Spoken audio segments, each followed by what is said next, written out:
Hello everyone. तो इस video में हम करने वाले हैं सीबीएसई क्लास 10 केमिस्ट्री का chapter number 1 chemical reaction and equation को वन शॉट में। और यूट्यूब का one of the best lecture होने वाला है क्योंकि यहाँ पर हर एक इंपॉर्टेंट पॉइंट को कवर किया गया है। तो बिना टाइम को वेस्ट किए आइए हम लोग अपना चैप्टर को शुरू करते हैं और कम से कम समय में बेस्ट कंटेंट आप लेकर जाइए। तो चलिए देखते हैं। तो सबसे पहला हमारा है कि व्हाट इज केमिकल रिएक्शन। कि केमिकल रिएक्शन क्या है। इस चैप्टर का नाम ही है chemical reaction.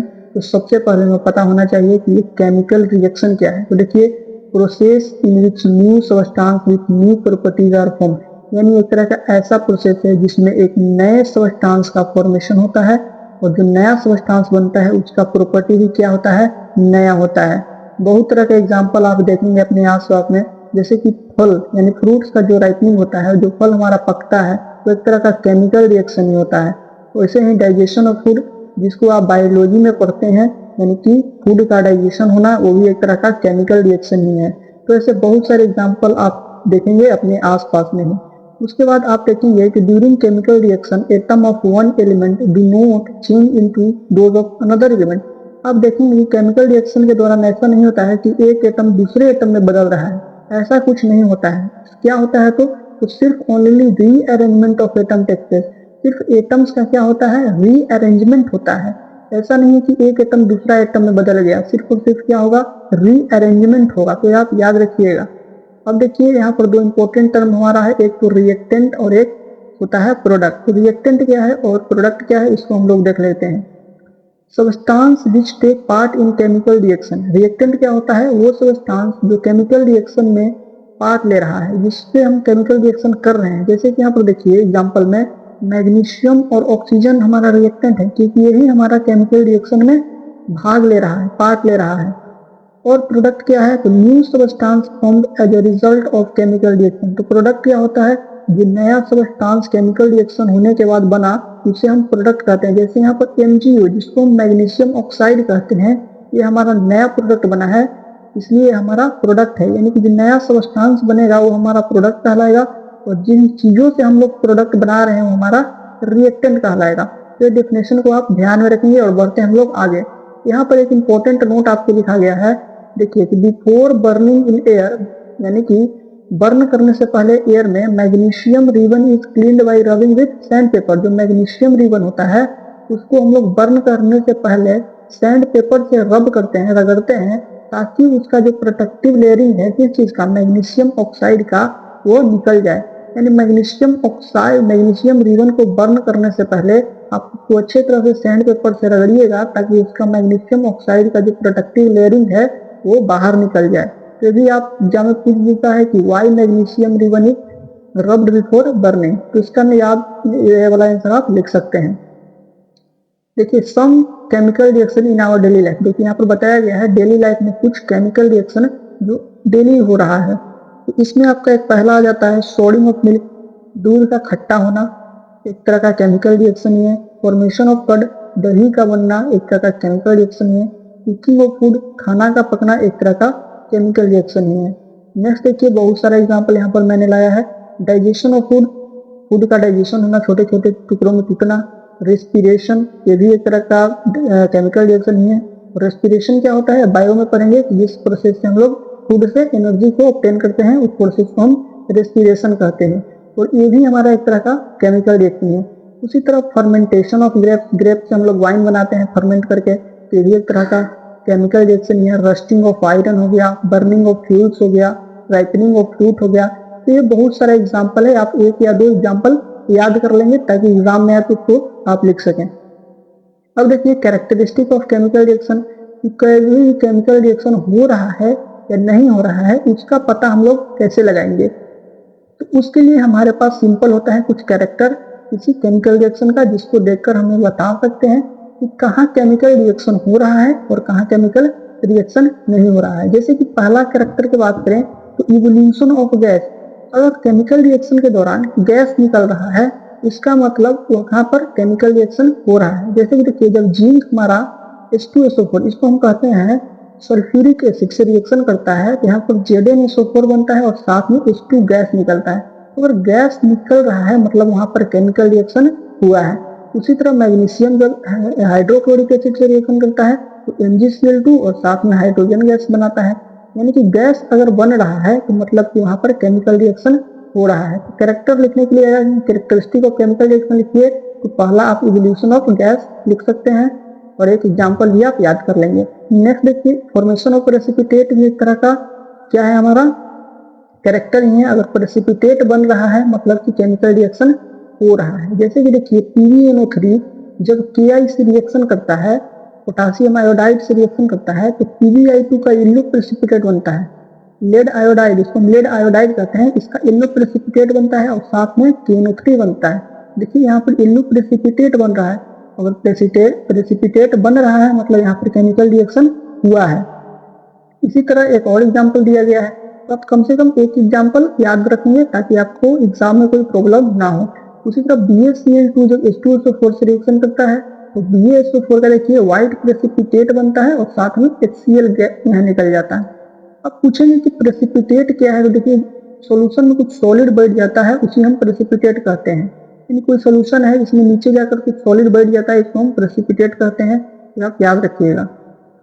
Third character of chemical reaction क्या है, चेंज इन कलर। अगर कलर में भी चेंज हो रहा है तो इसका मतलब वहां पर केमिकल रिएक्शन हुआ है। जैसे कि reaction between citric acid and purple coloured potassium permanganate solution is characterised by change in colour from purple to colourless. जैसे कि देखिए यहाँ पर सिट्रिक एसिड और पर्पल कलर का जो पोटासियम परमैंगनेट होता है उसमें जब रिएक्शन कराते हैं तो जो पोटासियम परमैंगनेट का पर्पल कलर होता है वो कलरलेस हो जाता है, यानी उसका कलर खत्म हो जाता है। इससे भी पता चलता है कि हाँ यहाँ पर क्या हो रहा है, केमिकल रिएक्शन हुआ है। उसी तरह reaction between sulphur dioxide gas and acidified potassium dichromate solution is characterised by change in colour from orange to green. इसमें भी क्या हो जाता है, ऑरेंज कलर का जो होता है हमारा, तो किस कलर में पोटासियम डाइक्रोमेट जो होता है वो ऑरेंज कलर का होता है और रिएक्शन के बाद ग्रीन कलर का हो जाता है। इससे भी पता चलता है कि हाँ यहाँ पर क्या हो रहा है, केमिकल रिएक्शन हुआ है। फिर फोर्थ देखिए चेंज इन टेम्परेचर। अगर केमिकल रिएक्शन के दौरान टेम्परेचर में बदलाव हो रहा है तब भी हम जान जाएंगे कि यहाँ पर क्या हुआ है, केमिकल रिएक्शन हुआ है।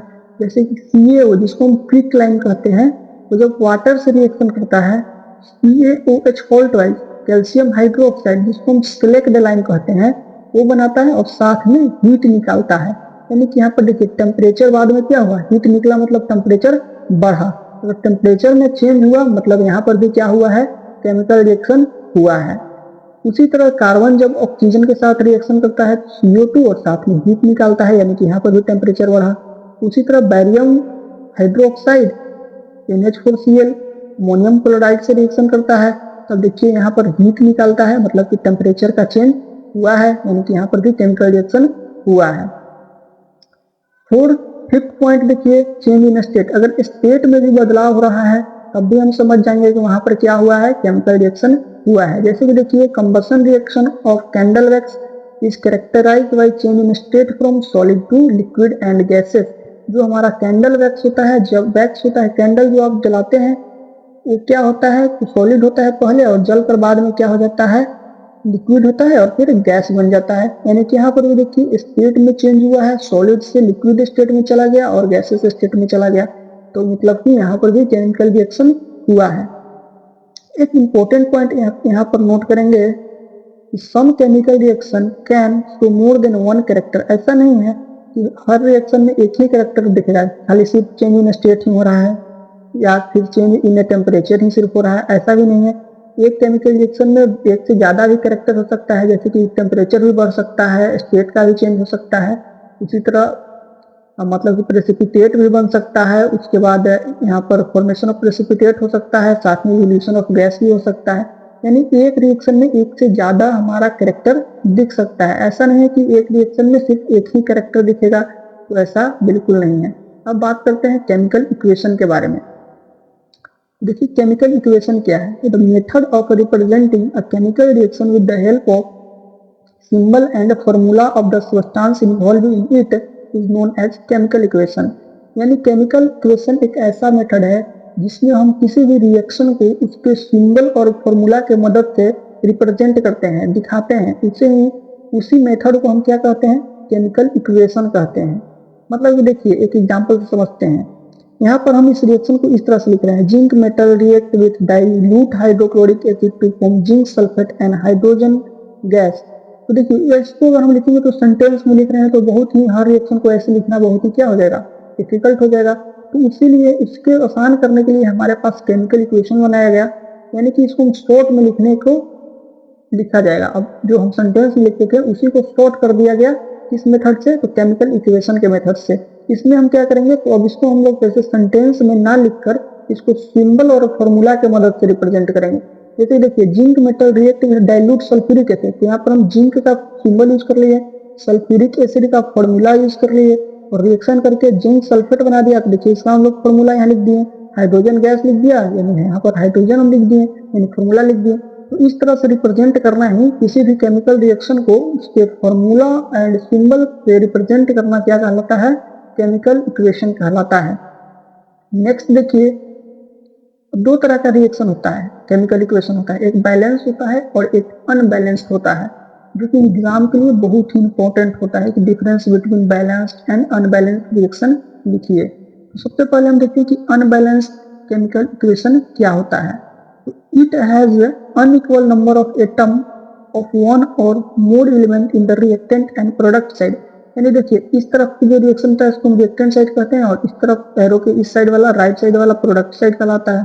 तो इसमें जो एलिमेंट है उसका जो एटम का नंबर है वो दोनों साइड क्या है, इक्वल नहीं रहेगा। जैसे कि हाइड्रोजन हम देखेंगे, यहाँ तो हाइड्रोजन 2 है और यहाँ पर भी हाइड्रोजन 2 है, लेकिन ऑक्सीजन यहाँ कितना है, यहाँ पर 2 ऑक्सीजन है क्योंकि O2 लिखा हुआ है, मतलब 2 ऑक्सीजन है और यहाँ पर एक ही ऑक्सीजन है। यानी कि देखिए दोनों साइड ऑक्सीजन का एटम का संख्या इक्वल नहीं है, ऑक्सीजन यहाँ 2 यहाँ 1। इस तरह के रिएक्शन जिसमें रिएक्टेंट और प्रोडक्ट साइड किसी भी एलिमेंट का एटम का नंबर बराबर नहीं हो उसे हम अनबैलेंस्ड केमिकल इक्वेशन कहेंगे। जैसे कि देखिए हाइड्रोजन तो दोनों साइड 2-2 है, रिएक्टेंट साइड भी और प्रोडक्ट साइड भी, क्योंकि इस तरह लेफ्ट साइड वाला एरो के लेफ्ट वाला हमारा रिएक्टेंट कहलाता है और राइट साइड वाला प्रोडक्ट कहलाता है।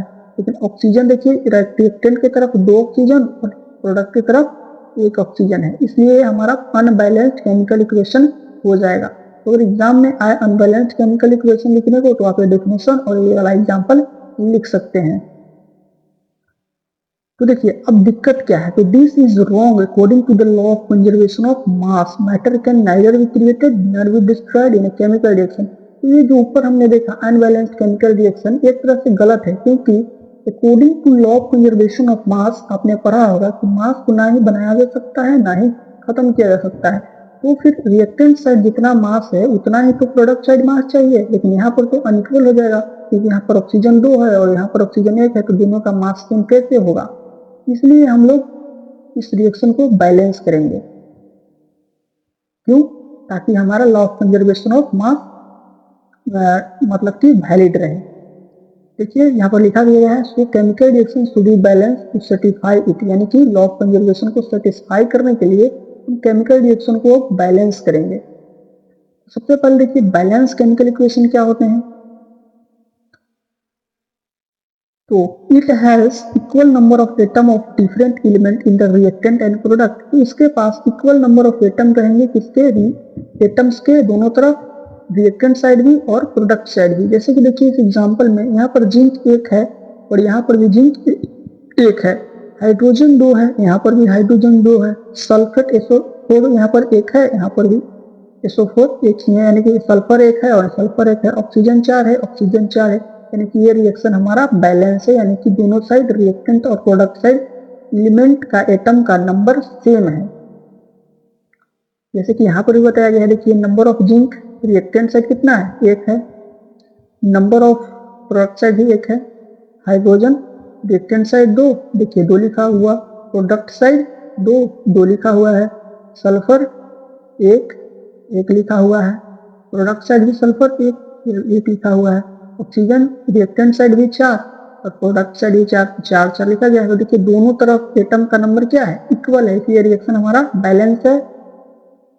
अब देखिए अगर कोई अनबैलेंस रिएक्शन है तो इसको हम बैलेंस कैसे करेंगे, तो इसलिए हमारे पास आता है बैलेंसिंग ऑफ केमिकल इक्वेशन, जो कि बहुत ही इंपॉर्टेंट होता है। किसी भी केमिकल रिएक्शन को हम कैसे बैलेंस कर सकते हैं, तो देखिए process of making the number of atom, number of different type of atom equal on both side of an equation is called balancing of equation, यानी दो रिएक्टेंट और प्रोडक्ट साइड एटम का नंबर को इक्वल करना ही balancing of chemical equation कहलाता है। जैसे कि देखिए यहाँ पर the simplest equation are balanced by hit and trial method, ये हमारा एनसीईआरटी में दिया गया है।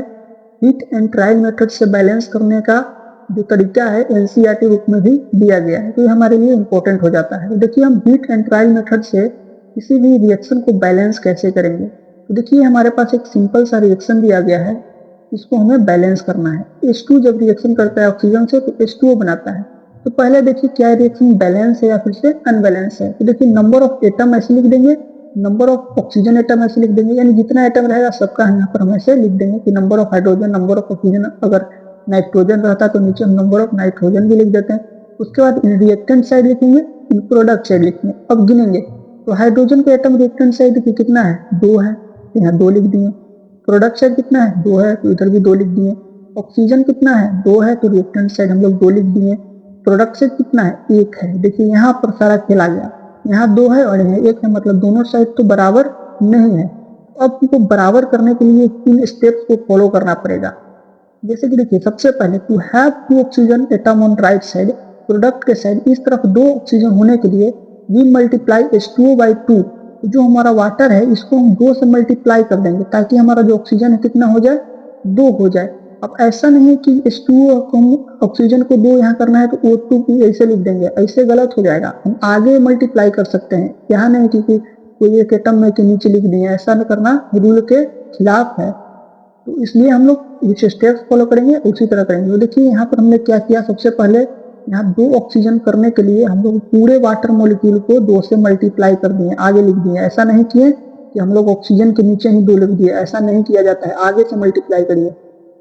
अब देखिए अब दिक्कत क्या होगा, तो यहाँ से तो ऑक्सीजन इक्वल हो गया, ऑक्सीजन 2 और ये है पूरे के लिए है, आगे हम 2 से मल्टीप्लाई किए तो हाइड्रोजन के लिए भी है और ऑक्सीजन के लिए भी है। तो यहाँ से देखिए 2 ऑक्सीजन तो हो गया, लेकिन रिएक्टेंट साइड अब नंबर ऑफ हाइड्रोजन 2 है, लेकिन number of product side hydrogen कितना हो जाएगा, 2, और पहले से 2, तो 2 दूनी इस तरह से अगर रहता है 2H2 अगर ऐसे लिखा मिले तो दोनों को गुना करना पड़ता है, मल्टीप्लाई करना पड़ता है।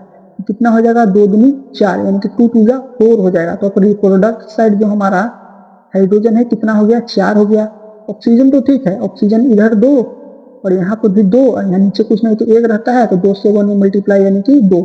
अब देखिए अब हमें कैसे भी करके हाइड्रोजन को इक्वल करना पड़ेगा, तो इसके लिए हम क्या करेंगे, तो now number of oxygen atom become equal. तो हम देखें कि जब ऑक्सीजन एटम इक्वल हो गया लेकिन hydrogen atom now become unequal, लेकिन जो हाइड्रोजन एटम है वो अनइक्वल हो गया।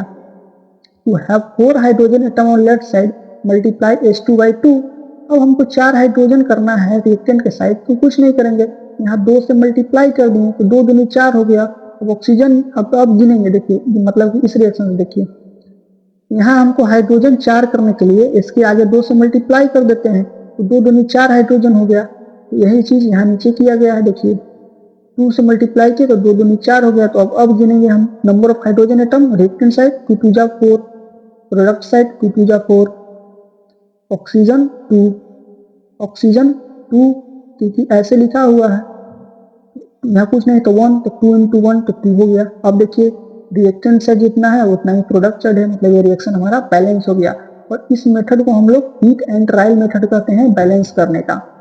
अब बात आता है कि हम किसी भी केमिकल रिएक्शन को और इंफॉर्मेटिव कैसे बना सकते हैं, मतलब और अच्छा कैसे दिखा सकते हैं ताकि इससे हम बहुत सारा डिटेल मिल सके। तो इसके लिए हमारे पास होता है, देखिए क्या, make equation more informative.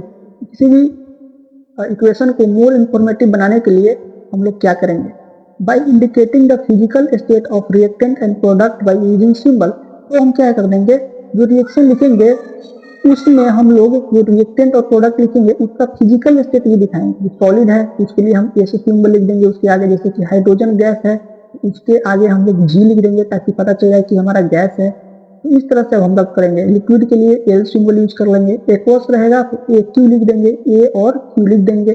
Gaseous state रहेगा तो G लिख देंगे। एक एग्जाम्पल से भी हम लोग देख लेते हैं। तो देखिए यहाँ एक है एग्जाम्पल, जिंक सॉलिड है तो इसके सामने हम लोग ब्रैकेट में S लिख दिए। उसके बाद H2SO4 एक्वस होता है तो इसके आगे AQ लिख दिए।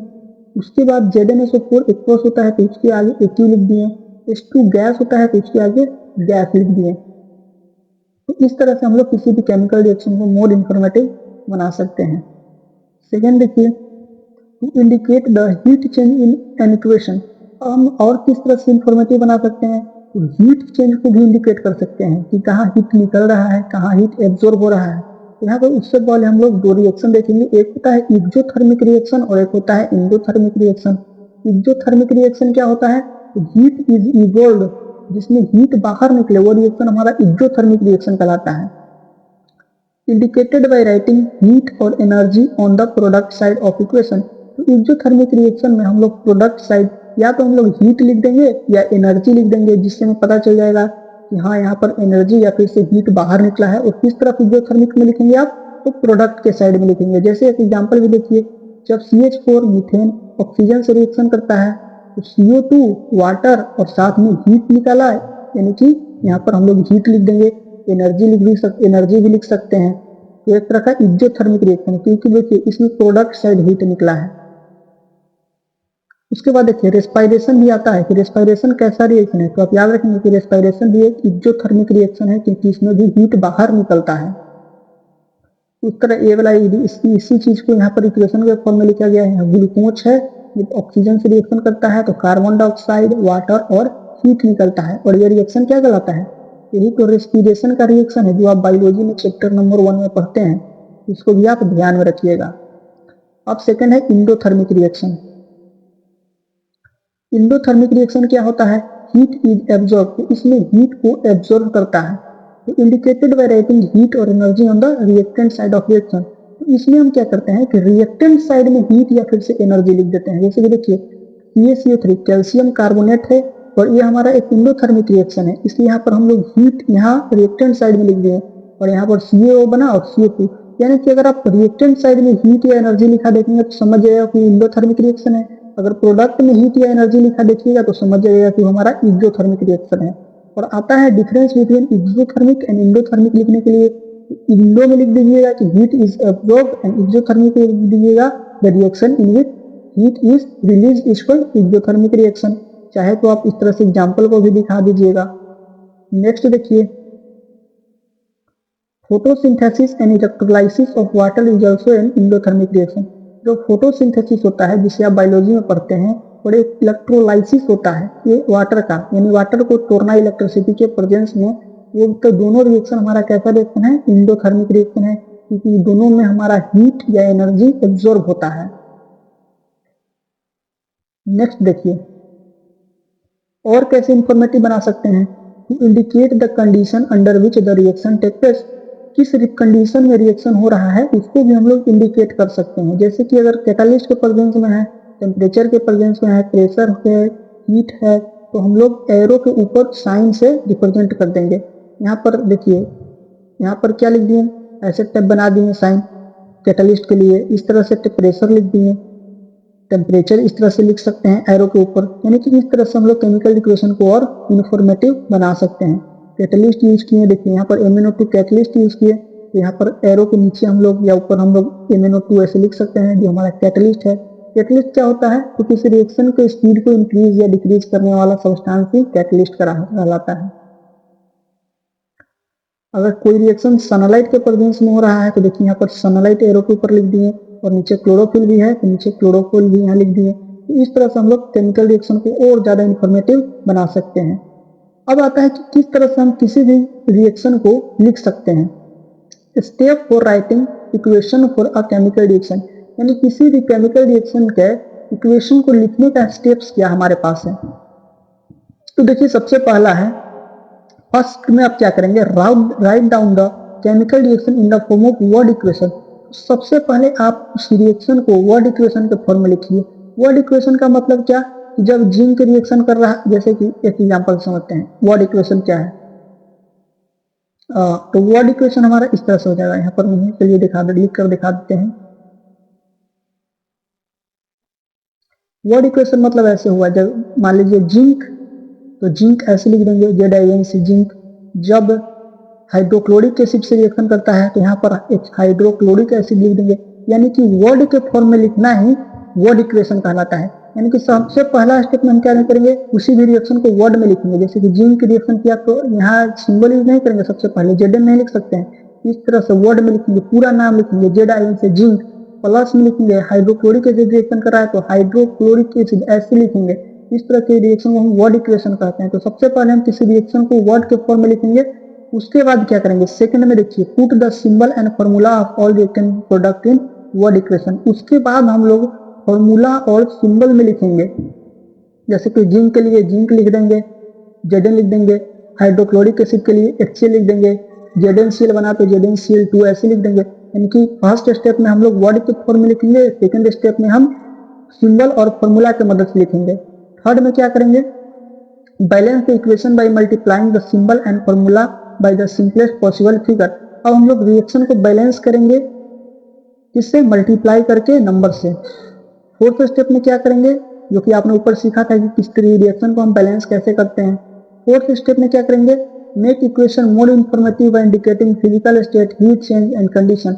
ये सारा चीज को हम ऊपर देखने चुके हैं कि एरो के ऊपर अगर हमारा मान लीजिए कि हीट चेंज हो रहा है तो शो कर देंगे, फिजिकल स्टेट दिखा देंगे कि कौन सा स्टेट है, सॉलिड है, लिक्विड है। उस तरह कंडीशन को भी रिप्रेजेंट करके हम लोग कंप्लीट रिएक्शन को लिख सकते हैं। अब यहाँ से इंपॉर्टेंट चीज आ गया, टाइप ऑफ केमिकल रिएक्शन। तो सबसे पहला जो हमारा केमिकल रिएक्शन है वो हमारा क्या है, सबसे पहला केमिकल रिएक्शन है कॉम्बिनेशन रिएक्शन। देखिए कॉम्बिनेशन रिएक्शन क्या होता है, reaction in which two or more substance combine to form a single substance. तो ऐसा रिएक्शन जिसमें दो सबस्टांस या दो से ज्यादा सबस्टांस कंबाइन होकर जुड़ मिलकर एक नए सबस्टांस का फॉर्मेशन करता है, उसे हम कॉम्बिनेशन रिएक्शन कहते हैं।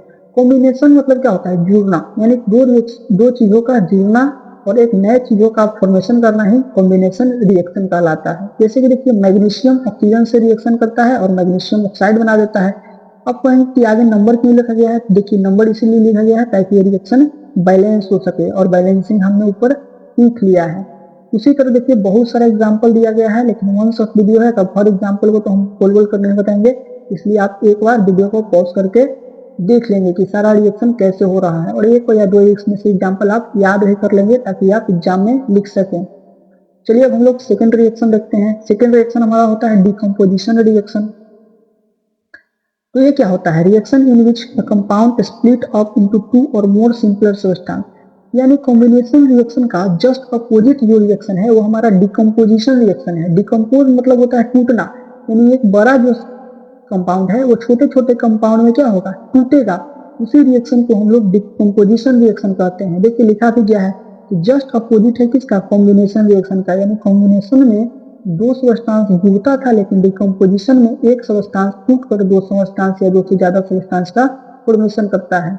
अब डिकम्पोजिशन रिएक्शन भी कई तरह से होता है। देखिए अगर बाय हीट हो रहा है, मतलब किसी चीज को हम हीट के मदद से तोड़ रहे हैं तो उसको हम थर्मल डिकम्पोजिशन कहेंगे। यानी जब हीट के मदद से डिकम्पोजिशन रिएक्शन हो रहा है तो उस रिएक्शन का नाम हो जाएगा थर्मल डिकम्पोजिशन रिएक्शन। एग्जाम्पल देखिए, जैसे कि KClO3 को हीट देकर तोड़ते हैं तो KCl और O2 में टूट जाता है। एक तरह से हमारा थर्मल डिकम्पोजिशन का एग्जाम्पल है, या फिर से डिकम्पोजिशन का भी एग्जाम्पल यही रहेगा। उसी तरह FeSO4 हीट दिए Fe2O3 SO2 और SO3 में टूटता है। यानी ये सभी हमारा डिकम्पोज हो रहा है, और ये किसके प्रेजेंस में हो रहा है, हीट के प्रेजेंस में टूट रहा है। तो इसका एक स्पेशल नाम दिया जाए तो क्या हो जाएगा, थर्मल डिकम्पोजिशन कह सकते हैं। यानी अगर थर्मल डिकम्पोजिशन का एग्जाम्पल है तो भी ये लिख सकते हैं, और सिंपल डिकम्पोजिशन का एग्जाम्पल लिखने के लिए है तब भी आप ये एग्जाम्पल लिख सकते हैं। अगर इलेक्ट्रिसिटी की मदद से तोड़ेंगे तो देखिए बाई वाटर को हम लोग इलेक्ट्रिसिटी देते हैं तो H2 और O2 में टूटता है। NaCl को इलेक्ट्रिसिटी देते हैं तो Na और Cl2 में टूटता है। Al2O3 को इलेक्ट्रिसिटी देते हैं तो Al और O2 में टूटता है। यानी कि हम लोग यहाँ पर डिकम्पोजिशन करवा रहे हैं, लेकिन किसके प्रेजेंस में, तो इलेक्ट्रिसिटी से तोड़ रहे हैं। उसी तरह हम लोग लाइट के मदद से भी डिकम्पोजिशन करा सकते हैं, यानी तोड़ सकते हैं। तो AgCl2 में अगर हम लाइट डालेंगे तो Ag और Cl2 में टूट जाता है। AgBr2 में अगर लाइट डालेंगे तो Ag और Br2 में टूट जाता है, आप याद रखिएगा। तो डिकम्पोजिशन रिएक्शन कितने तरह से हुआ, एक तो हमारा हीट से हुआ, दूसरा इलेक्ट्रिसिटी से हुआ, और थर्ड लाइट के प्रेजेंस में डिकम्पोजिशन रिएक्शन हुआ। अब देखिए decomposition reaction carried out by electricity are used to extract several metal from their naturally occurring compound. तो डिकम्पोजिशन रिएक्शन क्या करता है, जो इलेक्ट्रिसिटी से जो डिकम्पोजिशन रिएक्शन कराया जाता है वो मेटल को एक्सट्रैक्ट करने के लिए यूज किया जाता है और उसके कंपाउंड से। तो यह भी आप याद रखिएगा कि डिकम्पोजिशन रिएक्शन का उपयोग मेटल को एक्सट्रैक्ट करने के लिए भी किया जाता है। सेकेंड देखिए, digestion of food is also example of decomposition reaction. जो फूड का डाइजेशन होता है, जो फूड होता है वो टूटता है, वो भी एक तरह का डिकम्पोजिशन रिएक्शन ही है। डाइजेशन क्या होता है आप सभी को पता है, बायो पढ़कर आए होंगे, नहीं भी पढ़कर आए होंगे तो इस चैनल पर आपको मिल जाएगा, जाकर पढ़ लीजिएगा लाइव प्रोसेस। थर्ड रिएक्शन देखिए, डिस्प्लेसमेंट रिएक्शन। डिस्प्लेस यानी किसी चीज को डिस्प्लेस करना होगा। यहाँ पर नाम क्यों पता चल रहा है, किसी चीज को क्या करना है, डिस्प्लेस करना है। देखिए क्या कहता है हमारा displacement reaction, those reaction in which one element takes the place of another element in compound. यानी ऐसा रिएक्शन जिसमें एक एलिमेंट दूसरे के जगह को ले रहा है किसी भी कंपाउंड में, उसे हम डिस्प्लेसमेंट रिएक्शन कहेंगे। जैसे कि देखिए इसको हम एक एग्जांपल से समझते हैं।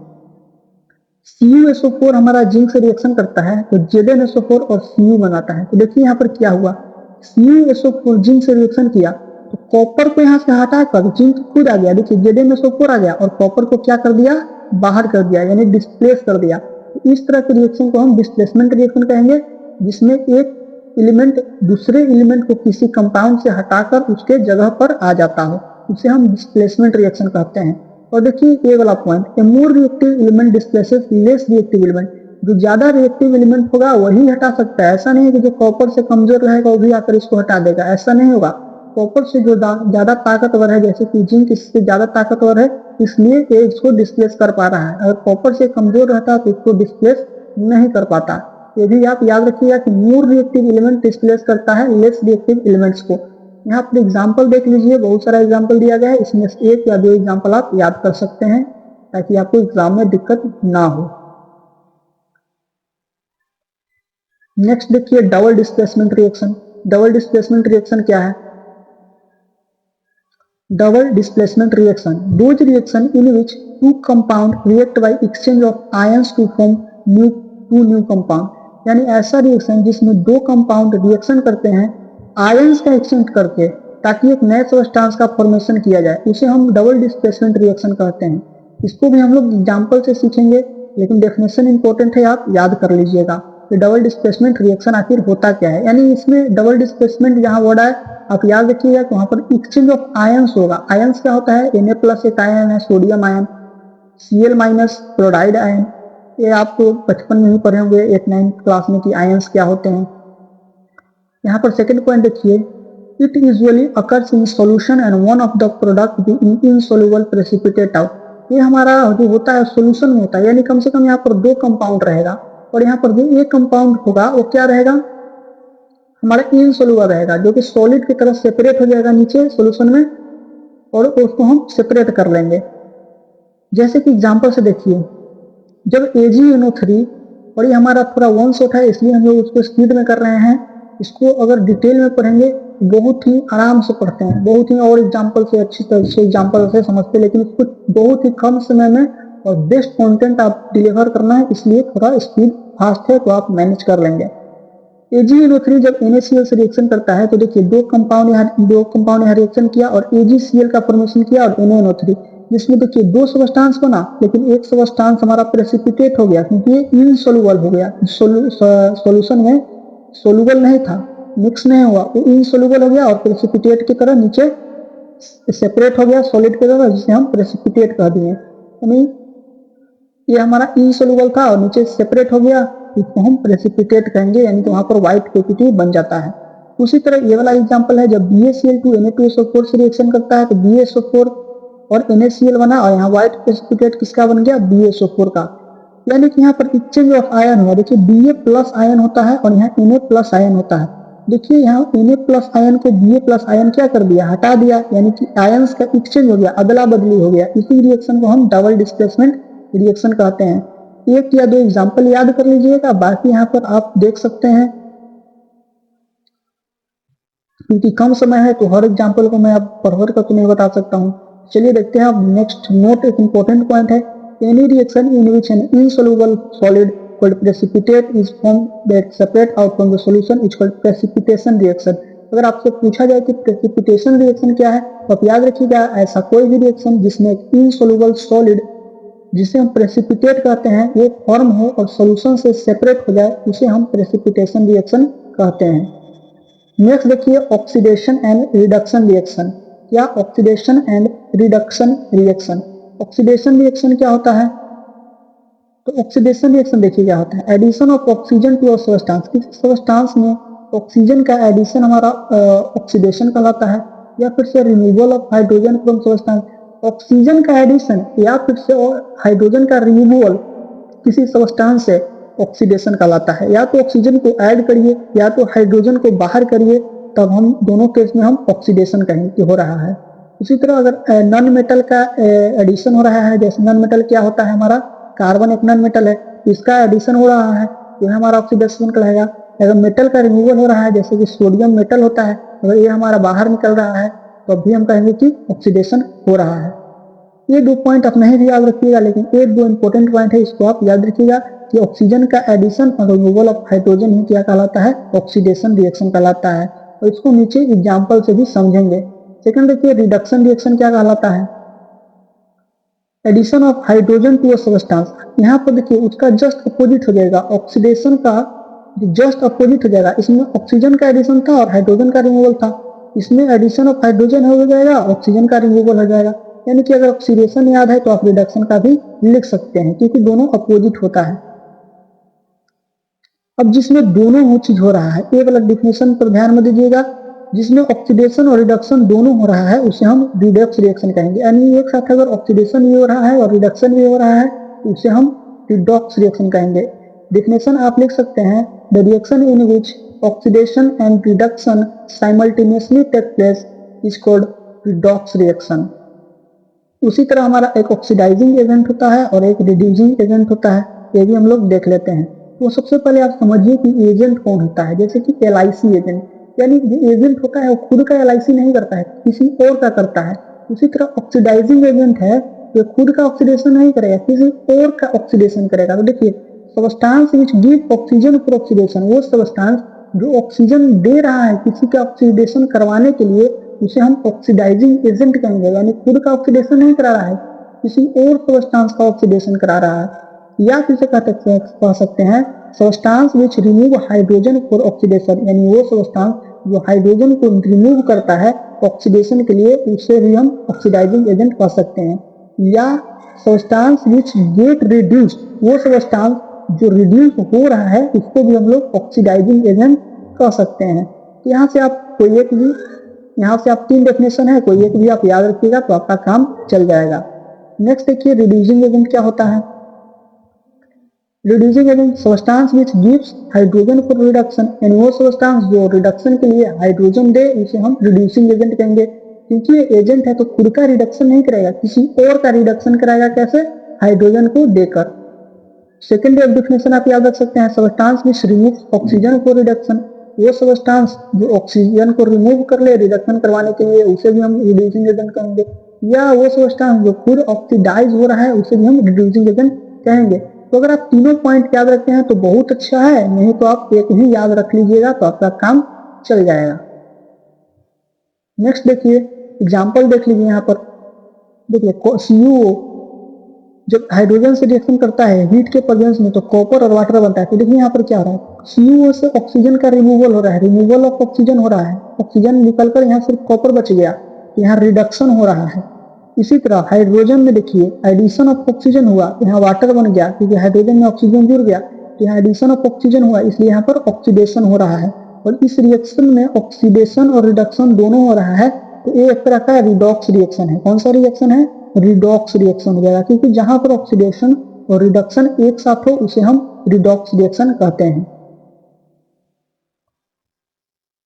ये चीज आपको समझा दी है हम। नेक्स्ट देखिए effect of oxidation and effect of oxidation in everyday life देख लेते हैं। तो ऑक्सीडेशन का एवरीडे लाइफ में क्या इफेक्ट है। सबसे पहले कोलिजन ऑफ मेटल, कोलिजन क्या होता है सबसे पहले ये बात कर लेते हैं, फिर समझ जाएंगे कोलिजन ऑफ मेटल क्या होता है। तो कोलिजन क्या है, देखिए it is a process in which metal are eaten up by gradually by the action of air moisture और a chemical on their surface. तो ये एक तरह का प्रोसेस है जिसमें कोई भी मेटल है जो कि हीट किया जाता है किसके द्वारा, मॉइस्चर के द्वारा, एयर के द्वारा, उसके chemical on their surface.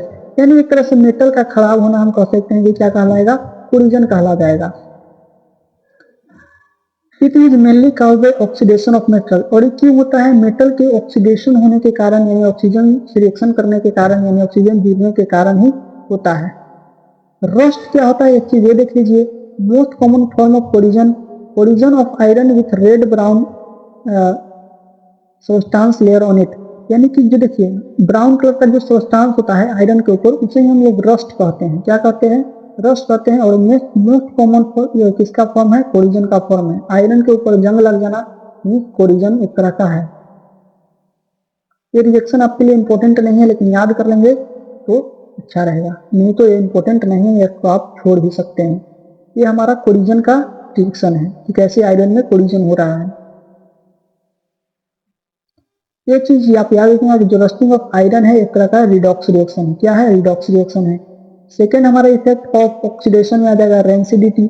Rancidity क्या है, तो देखिए रेंसिडिटी क्या है, the condition produced by aerial oxidation of fats and oil in food marked by unpleasant smell and taste is called rancidity.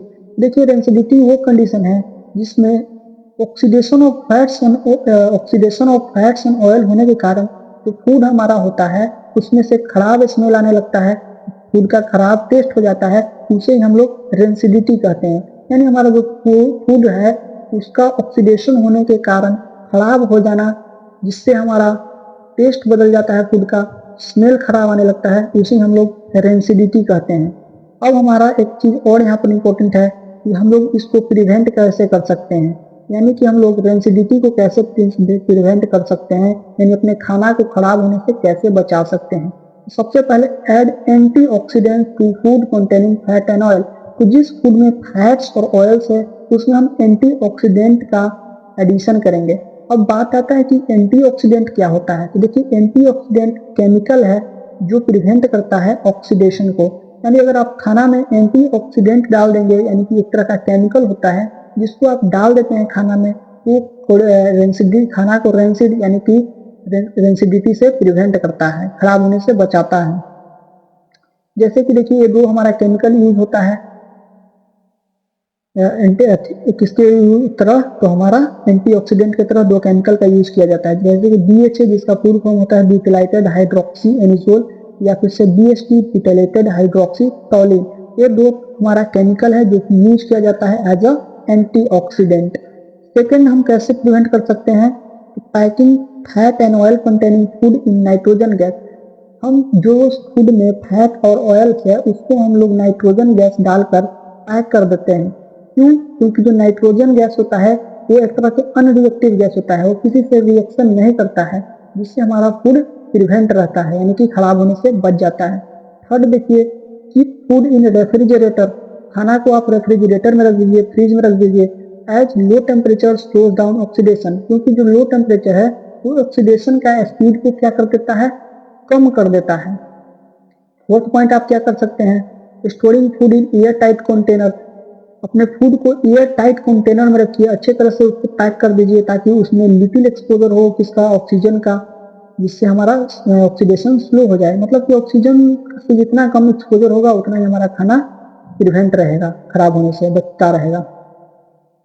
Next देखिए, storing food away from light.